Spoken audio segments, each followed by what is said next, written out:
আসলে মানুষ কাকে বলে এইটাই তো ওরা নিজেকে নিজে বুঝেই না, চিনি না। কথা ঠিক কিনা?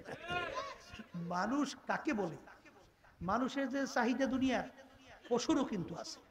আমাদের খাওয়ার চাহিদা পশুর নেই, আমাদের ঘুমের চাহিদা পশুর নাই, আরামায়েশের চাহিদা পশুর নেই, আমাদের স্বামী স্ত্রীর চাহিদা এই পশুর নেই। তাইলে দেখবেন আরামায়েশের চাহিদা পশুর নেই। তাইলে মানুষের যা দরকার পশুর তাই আছে, কিন্তু মানুষ তো আশরাফুল মাখলুকাত। কারণ কি? আল্লাহ রাব্বুল আলামিন ওই বুঝ কিন্তু মানুষের ভিতরে দান করছে, পশুর ভিতরে আল্লাহ দান করে না। এই বুঝের মাধ্যমে এই বন্দাবান্দি খালেকের পরিচয় লাভ করে। কথা ঠিক কিনা?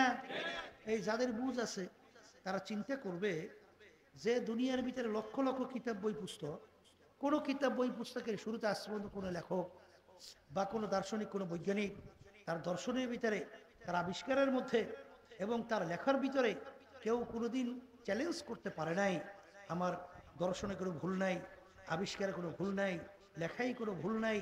একটাই কিতাব দুনিয়াতে যার শুরুতে লেখা আছে, যালিকাল কিতাব লা রাইবা ফীহ। এই যে কিতাব যার ভিতরে কোনো ভুল সন্দেহ না। তাইলে কোরআনুল কারীম সত্য। আর কোরআনুল কারীম যদি সত্য হয়, আমি আপনাদের সামনে প্রথম যে আয়াত পড়ছি, প্রত্যেকটা জান্দা যার রূহ আছে তার একদিন না একদিন মৌতের শরাব পান করা লাগবে, অর্থাৎ মরণ লাগবে। কি লাগবে? আবার বলে ওয়ালাউ কুনতুম ফি বুরুজিম মুশাইয়াদা, শক্ত পাথরের পাহাড় কাইটাও যদি লুকাও, মালাকুল মৌত সময় মতো হাজির হবে। এই কথা ঠিক না ভুল বলছি? তাহলে মরণ লাগবে তো। মরণ লাগলে আবার একবার মইরে কবরে যাইয়া আবার দুনিয়াতে ফেরত আসতে পারবেন কে কে? আসা যায়? আসতে পারবে? তাহলে দুনিয়ার জিন্দেগি একটাই। আবার কর, দুনিয়ার জিন্দেগি কয়টা? একবার রওনা করে গেলে আর আসা যায় না। দুনিয়ার কাজে 5 বার 10 বার 20 বারও ফেল করবে, আবারও তো চেষ্টা করলে আসার আছে, জেতার আশা আছে। ম্যাজিস্ট্রেট কোর্টে ফেল, জজ court, high court, supreme court, president court, আন্তর্জাতিক কোর্ট, এরকম ধাপ বাই ধাপ অনেক আপিলের সুযোগ আছে না? কিন্তু একবার যদি মইরেকেও ঠই গিয়ে বসে, আর আপিলের সুযোগ আছে? আর করা যায়? এই জন্য আমার বাজানদেরকে বলবো, পর্দা আলে মামুনদেরকে বলবো, মরণ যেহেতু লাগবে, তাহলে কোরআনুল কারীমের ভিতরে আল্লাহ রাব্বুল আলামিন বলতেছেন মরার পরে আমি মানুষগুলোকে দুইটা ভাগে ভাগ করব। কয় ভাগে? এই ওই কোরআনুল কারীমে আল্লাহ বলছেন কয় ভাগে? ফারিকুন ফিল জান্নাতি ওয়া ফারিকুন ফিস সাঈর। দুই ভাগে ভাগ। এক ভাগ আল্লাহ বলতেছে তাদের আমুল নামা আমি দাড়ি পাল্লায় দিয়ে ওজন দেব, যাদের নেকের পাল্লা ভারী হবে তাদের জন্য আমি এমন মেহমান খানা বানাইয়ে রাখছি যে মেহমান খানার নাম হলো বেহেশত। আল্লাহ আপনি আমার জন্য আমাদের সবার জন্য কবুল করে নেন। আল্লাহ কুল্লু নাফসিন যায়িকাতুল মাউত। সাদাকাল্লাহুল আলিয়্যুল আযীম। সবাই দুরূদ শরীফ পড়ি। আল্লাহুম্মা সাল্লি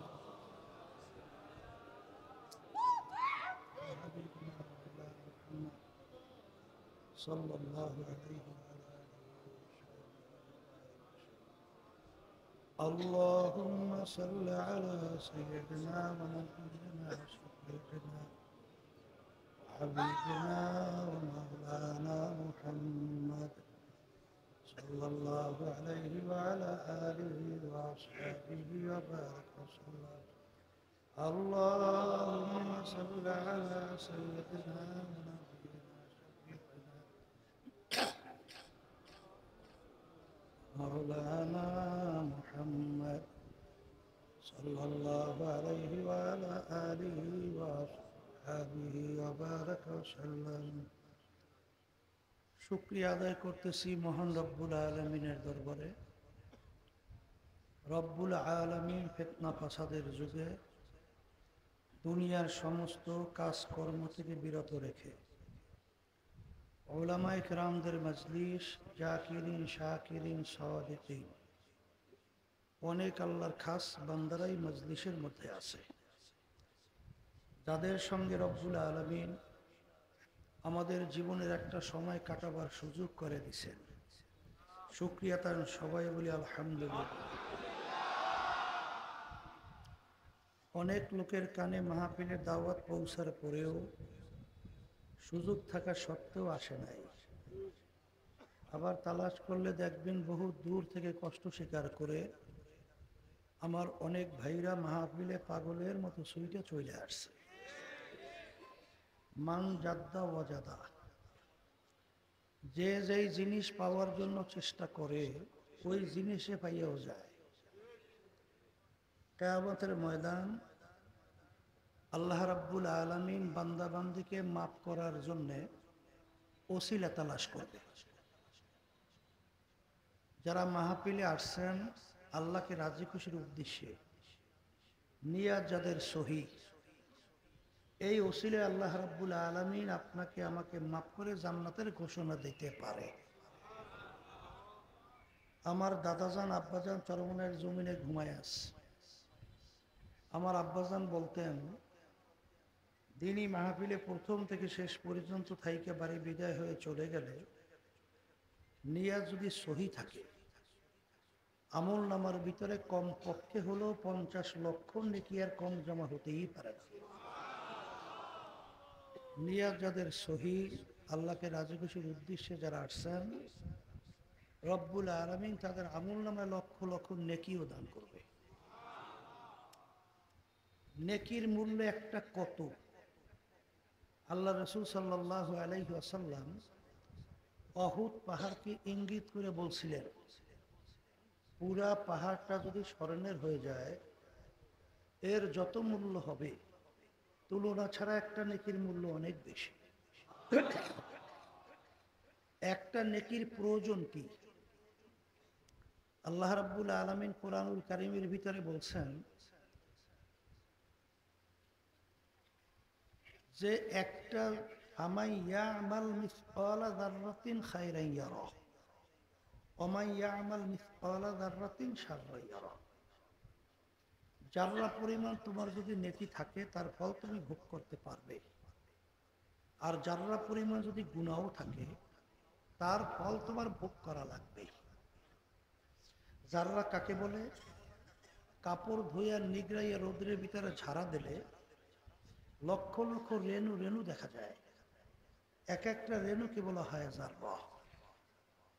এই পরিমাণ গুনাহ থাকলেও তার ফল ভোগ করতে হবে, নেক থাকলেও ফল পাওয়া যাবে।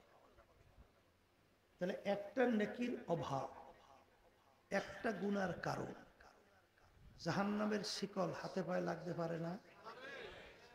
সারা কিয়ামতের ময়দানে ঘুরিয়া নেকি সংগ্রহের কোনো সুযোগ আছে? বলে নাই। কেন? কিয়ামতের ময়দানটা এত কঠিন হবে, মা পর্যন্ত সন্তানের পরিচয় না দিয়া সন্তান থেকে ভাইগা যাবে। আমি বলি নাই, আল্লাহ বলছেন। আল্লাহ কি বলছেন? ইয়াউমা ইয়াফিরুল মারউ মিন আখিহি ওয়া উম্মিহি ওয়া আবিহি ওয়া সাহিবাতিহি ওয়া বানিহি লিকুল্লি ইমরিইম মিনহুম ইয়াউমা ইযিন শা'নুন ইউগনি। মা পর্যন্ত সন্তানের পরিচয় না দিয়া ভাগবে। মা যদি সন্তানের পরিচয় না দিয়া ভাগে, এমন দ্বিতীয় মায়ের চেয়ে আপন কে আছে? আছে? তাহলে একটা নেকির ঠেকা বাজলে ওই কঠিন মুহূর্তে সংগ্রহের সুযোগ তো চিন্তা করাও যায় না। কথা ঠিক কিনা? তাহলে নেকি সংগ্রহের জায়গা কোথায়? বলেন দুনিয়াতে। কোথায়? যারা মাহফিলে আসছেন নিয়াত সহি, লক্ষ লক্ষ নাকি আল্লাহ আমল নামায় দান করবে। যারা মাহফিলে আসছে জিতছি না ঠকছি? কথা বলে। আমরা তো বলছি জিতছি, যারা আসে নাই ঠকছে। কিন্তু এক শ্রেণীর মুসলমান দাবি করে আমাদের এই কথাগুলো শোনার পরে গুরুত্ব তো আসেই না, বরঞ্চ মিসকি মিসকি হাসে। আবার একজনের গায়ে আর একজন ঢইলে ঢইলে টিপকেরি মাইরা গড়াইয়া গড়াইয়া পড়ে। আছে না নাই? আছে না? শুনেন, আল্লাহ হাবিব সাল্লাল্লাহু আলাইহি ওয়াসাল্লাম, তার চাচা ছিল আবু জাহাল। ছিল না? তাহলে আল্লাহর হাবিবের পবিত্র জবান থেকে দ্বীনের দাওয়াত, আল্লাহর হাবিব সাল্লাল্লাহু আলাইহি ওয়াসাল্লামের পক্ষ থেকে প্রায় ৩২-এর মতো মুজিজা আল্লাহ রাব্বুল আলামিন প্রকাশ করাইছে। এগুলো সব দেখছে, শুনছে, কিন্তু আবু জাহাল মার্কা ওরা কি ঈমান আনছিল? নেকির কাজ করছে?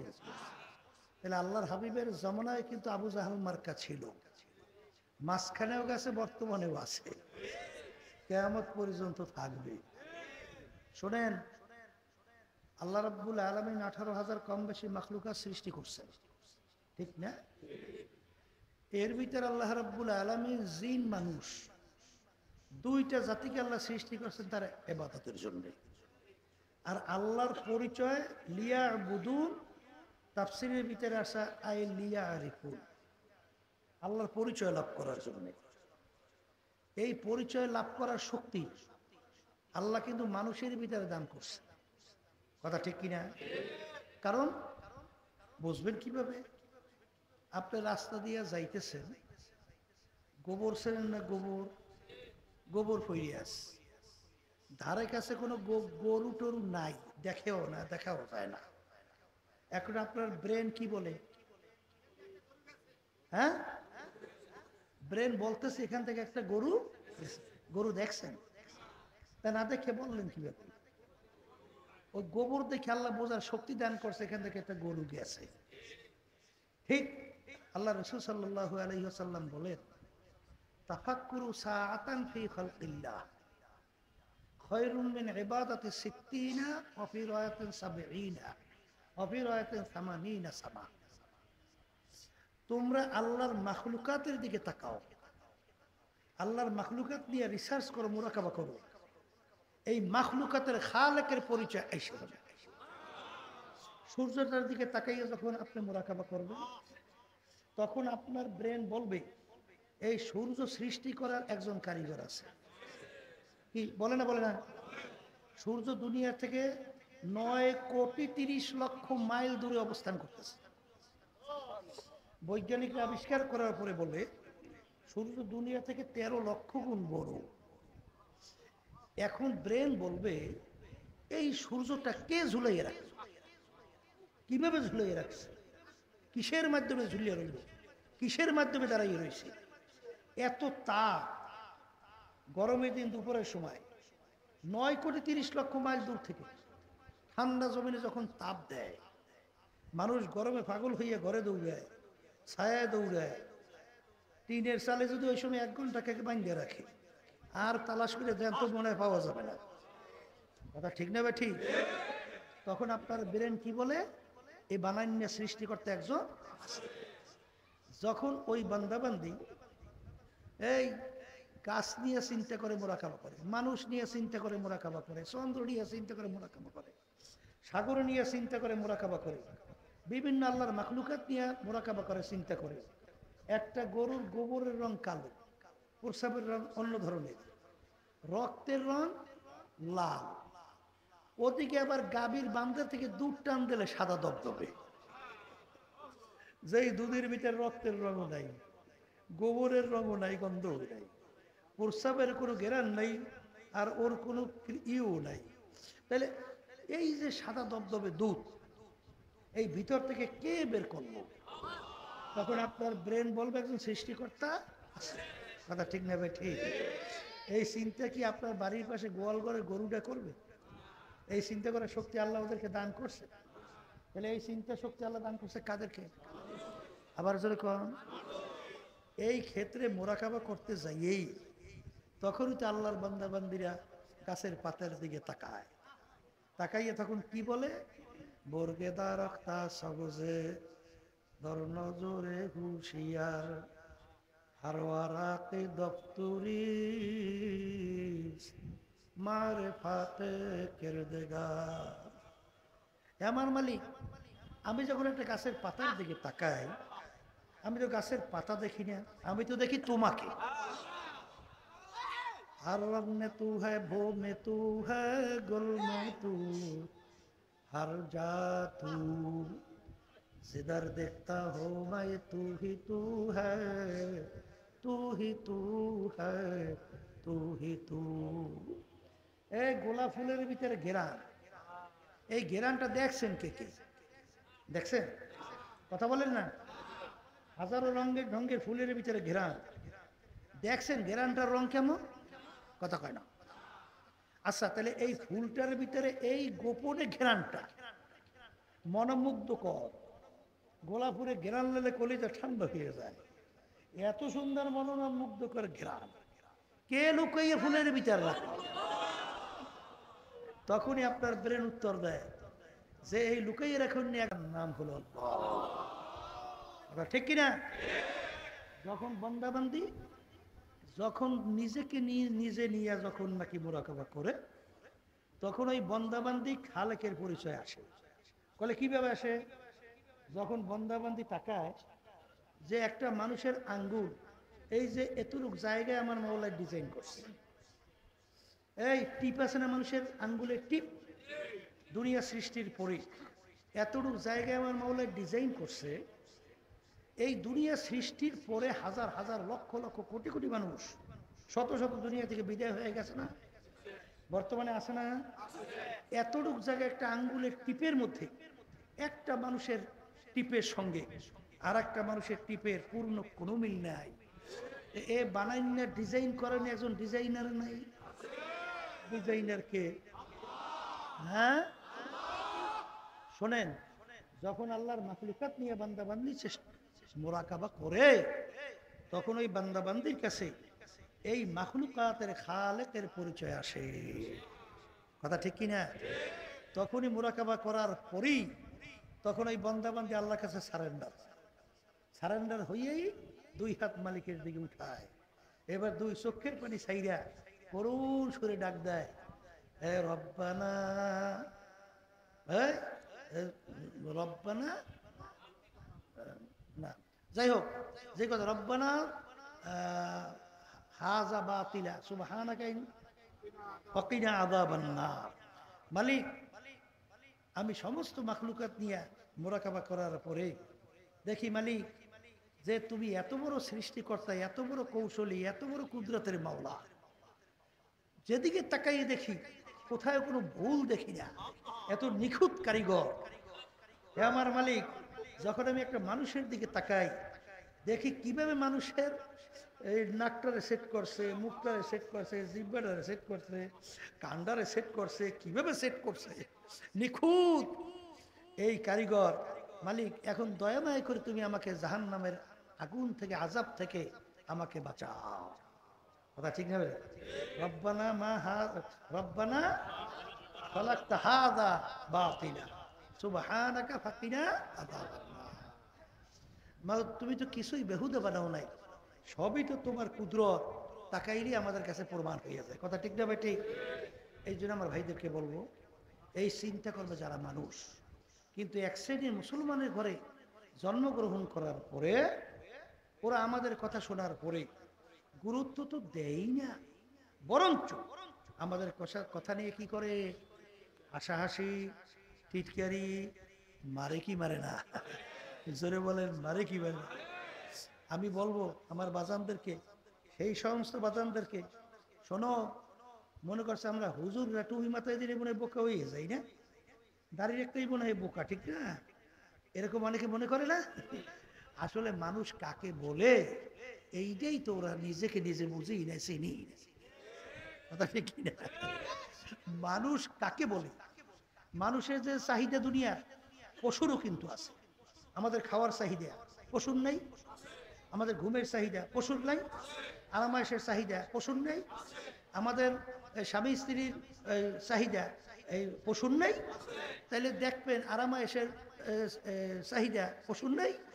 তাইলে মানুষের যা দরকার পশুর তাই আছে, কিন্তু মানুষ তো আশরাফুল মাখলুকাত। কারণ কি? আল্লাহ রাব্বুল আলামিন ওই বুঝ কিন্তু মানুষের ভিতরে দান করছে, পশুর ভিতরে আল্লাহ দান করে না। এই বুঝের মাধ্যমে এই বন্দাবান্দি খালেকের পরিচয় লাভ করে। কথা ঠিক কিনা? এই যাদের বুঝ আছে তারা চিন্তা করবে যে দুনিয়ার ভিতরে লক্ষ লক্ষ কিতাব বই পুস্তক, কোনো কিতাব বই পুস্তকের শুরুতে আজ পর্যন্ত কোনো লেখক বা কোনো দার্শনিক, কোনো বৈজ্ঞানিক তার দর্শনের ভিতরে, তার আবিষ্কারের মধ্যে এবং তার লেখার ভিতরে কেউ কোনোদিন চ্যালেঞ্জ করতে পারে নাই আমার দর্শনে কোনো ভুল নাই, আবিষ্কারে কোনো ভুল নাই, লেখাই কোনো ভুল নাই। একটাই কিতাব দুনিয়াতে যার শুরুতে লেখা আছে, যালিকাল কিতাব লা রাইবা ফীহ, এই যে কিতাব যার ভিতরে কোনো ভুল সন্দেহ না। তাইলে কোরআনুল কারীম সত্য। আর কোরআনুল কারীম যদি সত্য হয়, আমি আপনাদের সামনে প্রথম যে আয়াত পড়ছি, প্রত্যেকটা জান্দা যার রূহ আছে তার একদিন না একদিন মৌতের শরাব পান করা লাগবে, অর্থাৎ মরণ লাগবে। কি লাগবে? আবার বলে ওয়ালাউ কুনতুম ফি বুরুজিম মুশাইয়াদা, শক্ত পাথরের পাহাড় কাইটাও যদি লুকাও, মালাকুল মৌত সময় মতো হাজির হবে। এই কথা ঠিক না ভুল বলছি? তাহলে মরণ লাগবে তো। মরণ লাগলে আবার একবার মইরে কবরে যাইয়া আবার দুনিয়াতে ফেরত আসতে পারবেন কে কে? আসা যায়? আসতে পারবে? তাহলে দুনিয়ার জিন্দেগি একটাই। আবার দুনিয়ার জিন্দেগি কয়টা? একবার রওনা করে গেলে আর আসা যায় না। দুনিয়ার কাজে 5 বার 10 বার 20 বারও ফেল করো, আবারও তো চেষ্টা করলে আসার আছে, যে তার আশা আছে। ম্যাজিস্ট্রেট কোর্টে ফেল, জজ court, high court, supreme court, president court, আন্তর্জাতিক কোর্ট, এরকম ধাপ বাই ধাপ অনেক আপিলের সুযোগ আছে না? কিন্তু একবার যদি মইরেকেও ঠই গিয়ে বসে, আর আপিলের সুযোগ আছে? আর করা যায়? এই জন্য আমার বাজানদেরকে বলবো, পর্দালে মামুনদেরকে বলবো, মরণ যেহেতু লাগবে, তাহলে কোরআনুল কারীমের ভিতরে আল্লাহ রাব্বুল আলামিন বলতেছেন, মরার পরে আমি মানুষগুলোকে 2টা ভাগে ভাগ করব। কয় ভাগে? এই ওই কোরআনুল কারীমে আল্লাহ বলছেন কয় ভাগে? ফারিকুন ফিল জান্নাতি ওয়া ফারিকুন ফিস সাঈর, 2 ভাগে ভাগ। এক ভাগ আল্লাহ বলতেছে তাদের আমল নামা আমি দাড়ি পাল্লায় দিয়ে ওজন দেব, যাদের নেকের পাল্লা ভারী হবে তাদের জন্য আমি এমন মেহমানখানা বানাইয়ে রাখছি, যে মেহমানখানার নাম হলো বেহেশত। আল্লাহ আপনি আমার জন্য, আমাদের সবার জন্য কবুল করে নেন আল্লাহ। আর দাড়ি পাল্লায় দিয়ে আমল নামা ওজন দেওয়ার পরে যাদের নেকের পাল্লা হালকা হবে, গুনার পাল্লা ভারী হবে, তাদের জন্য আমি এমন শাস্তির জায়গা বানাইয়ে রাখছি, যে শাস্তির জায়গার নাম হলো জাহান্নাম। আল্লাহ আপনি আমাকে, আমাদের সবাইকে মাফ করে দেন। তাইলে মানুষ মরার পরে দল কয়টা? হ্যাঁ বলেন, একদল জান্নাতি আর একদল জাহান্নাম। জান্নাতে কারা যাবে? যাদের নেকের পাল্লা আর গুনার পাল্লা হালকা। আর যাদের নেকের পাল্লা হালকা, গুনার পাল্লা ভারী, তাদের জন্য শাস্তির জায়গার নাম কি? এখন আমরা তো সবাই এখানে মাহফিলে আসছি, জাহান্নাম থেকে বাঁচতে চাই, জান্নাতে যাইতে চাই। কথা ঠিক না বে ঠিক? এখন জান্নাতে যাইতে হইলে, জাহান্নাম থেকে বাঁচতে হইলে 2টা কাজ করা লাগবে। কয়টা কাজ? জোরে কোন, জোরে কোন। ওই কোরআনুল কারীমে আল্লাহ বলতেছেন, ইন্নাল্লাযীনা আমানু ওয়া আমিলুস সলিহাত কানাত লাহুম জান্নাতুল ফিরদাউসি নুজুলা। ঈমান আনা লাগবে 1 নম্বর। কি আনা লাগবে? হ্যাঁ, ঈমান বুঝছেন তো সবাই? ঈমান একটা আরবি শব্দ, বাংলা অর্থ বিশ্বাস। 3 জিনিসের সমন্বয়, মুখে স্বীকার করা, অন্তরে বিশ্বাস, কাজে প্রমাণ করে দেখানো। আল্লাহ এক, মুখে বলছি, অন্তরে এক, কাজে এক। কথা ঠিক না? ঠিক। খায়রিহি ওয়া শাররিহি মিনাল্লাহি তাআলা ওয়াল বা'সি বাদাল মাউত, ভালো মন্দের মালিক কে? আইন দেওয়ার মালিক কে? বাসুই না মারুই না মালিক কে? মুখে বলতে হবে, অন্তরে বিশ্বাস করতে হবে, কাজে প্রমাণ করে দেখানো লাগবে। কি কথা ঠিক না? ঠিক। তাই প্রথম নাম্বার কি? ঈমান। বলেন, বলেন। হাদিসের ভিতরে আসছে, আল্লাহ রাসূল সাল্লাল্লাহু আলাইহি ওয়াসাল্লাম বলেন, আখলিস দীনাকা ইয়াকফিকা আমালুল কলিল। ঈমান যদি তোমার নির্ভেজাল স্বচ্ছ হয়, অল্প আমল করবা তো তুমি নাজাত পাইয়া আমার মালিকের যে স্থায়ী শান্তির জায়গা বেহেশতের ভিতরে ঢুইকা যাবা। কথা ঠিক কিনা? কি কি ভেজাল? বলে নির্ভেজাল ইমান। আবার কোন নির্ভেজাল ইমান যদি থাকে, অল্প আমল নেক করবেন তো বেহেশতে চলে যাবে।